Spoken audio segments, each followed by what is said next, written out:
Naturo-Lin est une entreprise d'insertion et nous sommes agréés par la Directe pour avoir 5,8 postes à insertion, équivalent temps plein à l'année. Et nous sommes 6 salariés permanents. Alors, les activités de Naturo-Lin, c'est donc l'entretien d'espaces naturels, l'entretien d'espaces verts et la valorisation de matières et notamment les déchets de polystyrène. Ce projet de valorisation de la matière de déchets de polystyrène, nous sommes en train de travailler avec un industriel du secteur. Donc là, on est dans l'économie circulaire, puisque c'est vraiment en proximité, pour pouvoir injecter un certain pourcentage de billes de polystyrène déjà valorisées pour les introduire dans la nouvelle production de cet industriel.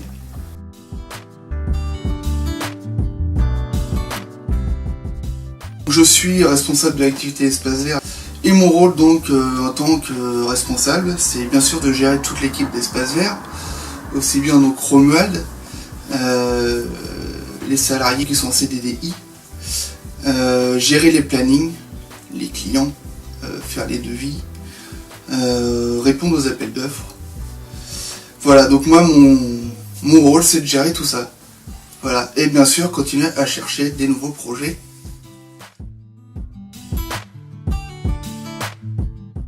On n'est pas vraiment axé que sur les particuliers, on est vraiment sur les entreprises, les collectivités qui sont plus pour la partie Naturo-Lin et les particuliers vraiment que pour la partie SAP Jardin.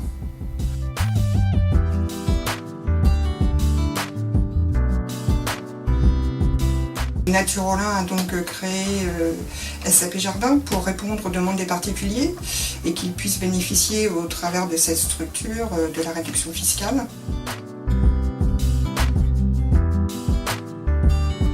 SAP Jardin, pour les particuliers, ça marche vraiment que du bouche à oreille.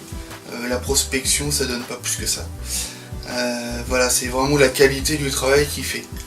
Ensuite, pour la partie Naturo-Lin, pour les collectivités et les entreprises, là c'est vraiment un travail de prospection. Aller rencontrer des chefs d'entreprise, des mairies, pour parler de notre travail, ce que c'est le monde de l'insertion aussi.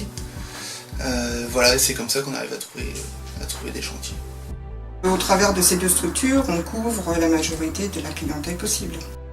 Mon rôle, c'est de faire respecter un petit peu les sécurités avec le matériel et après faire voir le fonctionnement un peu de chaque matériau, d'une tondeuse, des broussailleuses, tronçonneuses, parce qu'il y a différentes règles de sécurité.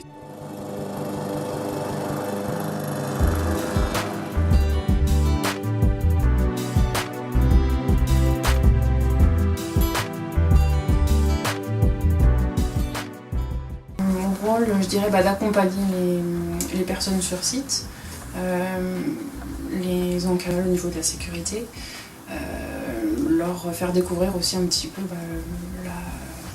les berges, les problèmes qui se posent au niveau des déchets qui s'y déposent.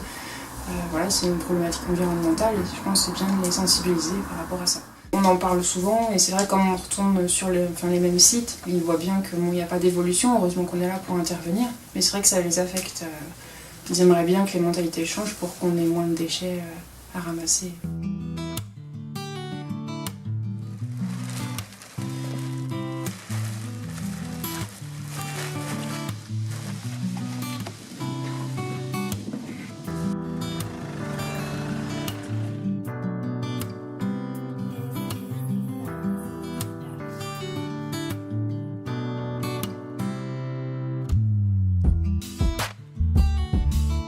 Je pense pour être encadrant ou encadrante, il faut être quelqu'un plutôt patient parce qu'on doit s'adapter à différents types de personnes.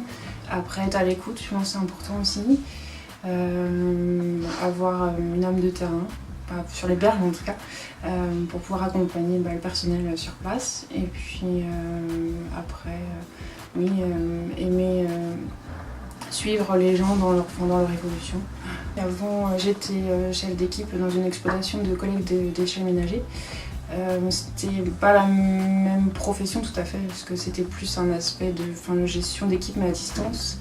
Et pareil, c'était plus une notion de profit qu'on ne retrouve pas ici dans l'encadrement avec des personnes en insertion.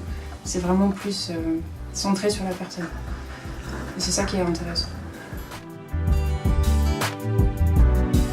Moi, ce qui me semble important, c'est qu'au travers de ces activités, c'est de faire valoir que c'est un outil pour pouvoir faire notre cœur de métier, qui est quand même l'accompagnement et le suivi des personnes qui sont sur les postes d'insertion. Et l'objectif, c'est de les accompagner dans leurs projets pro. Aujourd'hui, les personnes, quand elles arrivent sur un poste, que nous les embauchons, qu'elles signent un contrat, on ne sait pas pour combien de temps elles vont être là, puisque ça dépend tout à fait du temps qu'il va leur être nécessaire, et pour nous aussi de les accompagner dans leurs projets professionnels. Ça peut demander à la fois de la formation, à la fois de la recherche sur les métiers, et en moyenne, on est entre 12 et 14 mois de présence pour les personnes.